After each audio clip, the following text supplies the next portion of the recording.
What's the good word, Josh? Your boy DKB here. Let's get to it.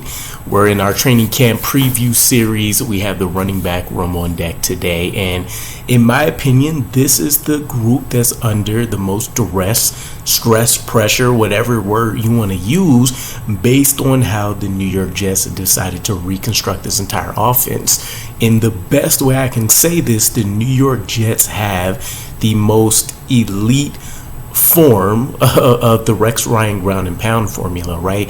A strong offensive line, above average to elite, right? On paper, you have an elite running back unit, or at least in our case, a singular player based on a production that we've seen and some very intriguing talents behind them. You have a multitude of weapons that you can rely on in the passing game. Your Tyler Conklins, your Garrett Wilsons. You can throw out the newly acquired Mike Williams out there, and what he didn't have is a top tier quarterback, right? At least based on what we expect out of Aaron Rodgers. So when I take a look at this running back unit, it needs to live up to the expectations, honestly, and these are massive expectations, right? Let's kick it off with Bryce Hall here, our running back one. One of the top storylines and questions I have: can he match that Christian McCaffrey level production, right? When you think about some of the recent, data and news and different things that have come out, right? Let's take the top, It's like top 10 at each position survey done by coaches, executives, etc. that's come out. Bryce Hall was ranked number 2 in the NFL behind just CMC. You take a look at the 2023 season, recovery season by Bryce Hall, where he eclipsed 1,500 scrimmage yards. Second, I believe, only to Christian McCaffrey, who topped over 2,000. And so, and I think he was just above Jared Cook from Buffalo, by the way. But can he find that top tier running back performance in this New York Jets offense, right? For once, everything's built, and assuming the game plan should follow the same path, right? But everything is geared towards Bryce Hall not only getting a ton of opportunity on the ground, but also through the air, which leads me to another question/storyline that I have is: can he find a way to capture that production he had last year and steal some receptions from a Tyler Conklin, who may take a lesser but more efficient role in the offense, or from a Mike Williams, who may not even see the field week 1 at this point? Or if he does, maybe they utilize the same model they had Bryce Hall on last year, where he's kind of on an early pitch count. At this point, Nathaniel Hackett knows the type of athlete and caliber production that he can offer, so you would assume he'd be in this game plan early and often. And that leads me to my final question: will the game plans be focused on getting him involved consistently? I continue to find these nuggets that Tom Brady's been dropping since he's been working on his broadcasting skills, but from the standpoint of what he was mentioning with a wide receiver one, that yes, defenses may double, triple cover them, roll coverages their way, really find a way to nullify them. It is still the quarterback's duty to get him involved in the game, even if it's only being able to pepper him here and there with some targets. You don't want them running 20, 25 routes and they're not even seeing the ball till midway through third quarter to the fourth quarter, right? I'm taking that same mindset to the running back room. Bryce Hall shouldn't be seeing, 2 rushing attempts all the way through the end of the first quarter, right? We need to be getting him the ball at least 2 to 3 times on essentially every series, right? And you're imagining, with Aaron Rodgers and his efficiency through the passing game, you're going to be seeing a lot more 8, 9, 10, 11 play drives where you end up in the end zone, or at least being able to get deep into the opposing team's territory. And so by virtue of that, right, that was a lot of what we heard from Robert Saleh in his press conferences last year, was that it's hard to really get anybody anywhere going because we keep going 3 and out, or we keep turning the ball over, right? And I think we're one of the top teams in turnovers on first downs, right? So there wasn't a lot to be able to build on here, and I'm hoping that changes for sure. And by the way, I've seen some of you guys mention this as well in the comments, but this could be the season where you see Bryce Hall, and what I think he may become the fifth person maybe to be able to break 1,000 yards on the ground and 1,000 yards through the air as a running back. So let's hope he can get it done, right? I don't care about what happens with the contract situations and stuff. This is the version of Bryce Hall we want to see, and I think is absolutely necessary for everybody. The defense, the offense, being able to help out special teams with them not having to come out on the field a ton down in and down out.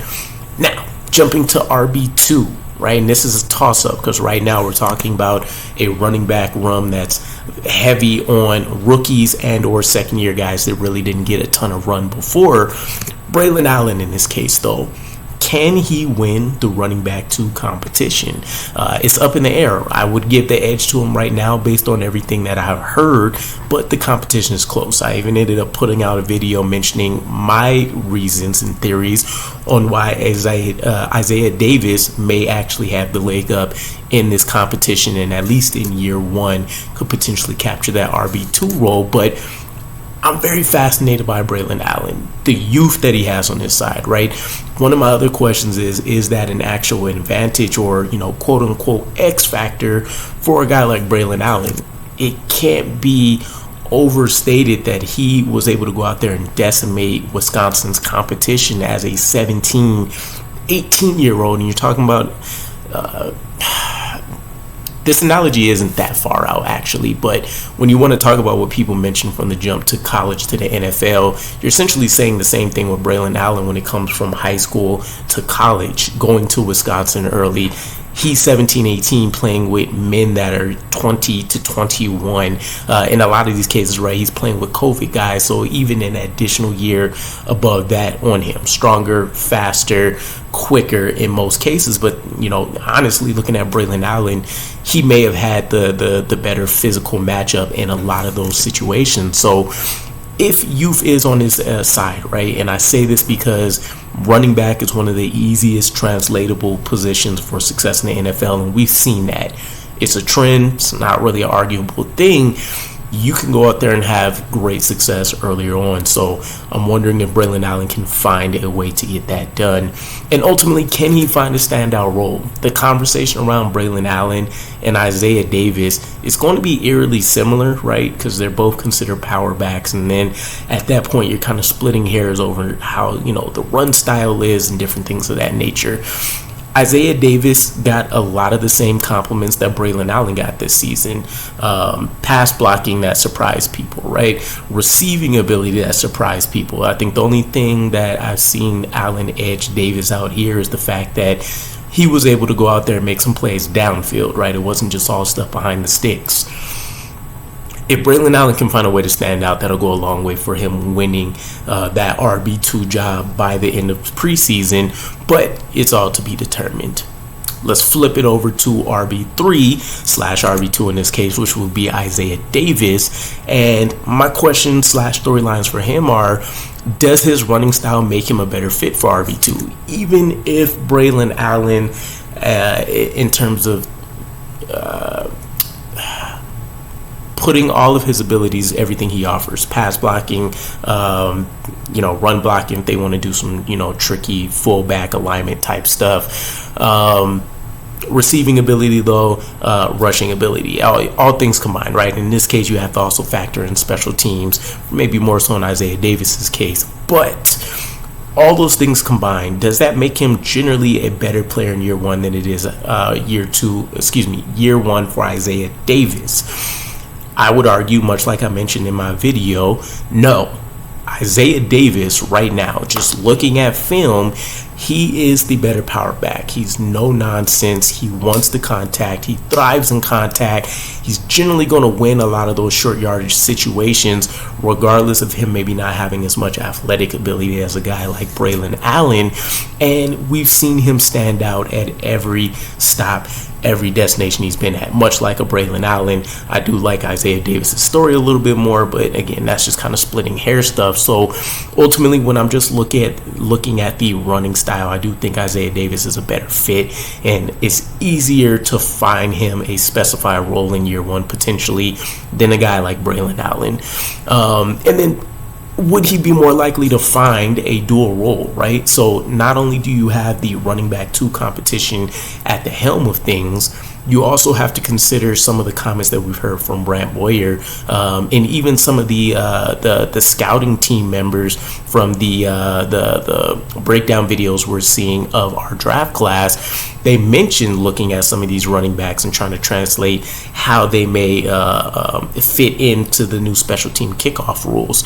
And he may be out there as a blocker. I don't think either one of these guys will be looked at as a returner per se, but Isaiah Davis may be able to prove he's a better blocker out there on special teams unit, which will also help him see the field and maybe help him win the competition down the line, even if he doesn't get it up front. Special teams players are going to have a huge opportunity this year with the increased amount of reps, touches that are going to be out there to hone certain parts of their game and element that you wouldn't normally get. And in this situation, I'm specifically thinking about blocking ability. Then we have some of the bottom 3 guys rounding out in the event that we keep 4, right? I'm going to go with Tarik Cohen right now as RB4 because that just kind of seems like the way things are turning. Tarik Cohen, former Bears, right? He still seems like he has some juice, but that's my top question. How much does he still have in the tank? Some of the good things that we've heard coming out of OTAs was that he still has pull-away speed, and he impressed enough to still be able to go out there and be one of the primary returners after Xavier Gibson, right? I don't know exactly what the snap distribution looks like, but it seems like he's a guy that's being factored in. So factored in more to than just being, or I guess more so than just being kind of a player they're experimenting with, right? So if he continues to have that juice, next, can he actually earn a return role? Ideally, if Xavier Gibson is going to take a step up within this passing attack, you don't want him also being worn down by the increased demand that's going to be out there with him as a returner. Brant Boyer's already spoken highly of there kind of being a night and day difference in him being able to go out there and return some of these kicks, some of these punts now, as opposed to what we were seeing last year. And even last year was pretty good by all measures, although, I've been diving into a lot of what the pros and such have been breaking down from his tape, and some of the fumbles and other situations where he decided to fair catch as opposed to trying to make something happen. But if he can earn a role, I think that guarantees him a spot on this roster. If not, the next question mark is, can his receiving ability be enough for him to remain on this roster, right? Now, this is a question of if we keep 3 running backs versus 4, but if the good news continues that Braelon Allen and Isaiah Davis both are doing better than expected in this area, that really decreases the necessity to have that skill set on here with an Asian veteran like Tarik Cohen when they have some intriguing talent in the back. So this isn't a position or a lock that Tarik Cohen has this RB4 spot in the palm of his hands. He's still going to have to go out there and put in some work. But this leads me to some of the other guys that we have, right? Izzy Abanikanda. He's on the outside looking in. He has found himself in the doghouse, if you will, early and often, right? We really never got to see him a ton last year, whether it was some minor nicks and bruises, whether it was learning that the coaching staff didn't trust the running ability just yet, right? Some of the same sentiments about Bryce Hall, where too quick to want to bounce things outside. You have to be able to churn out some of those tough yardage plays. And then, of course, the big one, which was the blocking ability. They don't want to go out there and get the quarterback killed, especially given the rash of injuries that we've received over the last couple years relative to the rest of the league.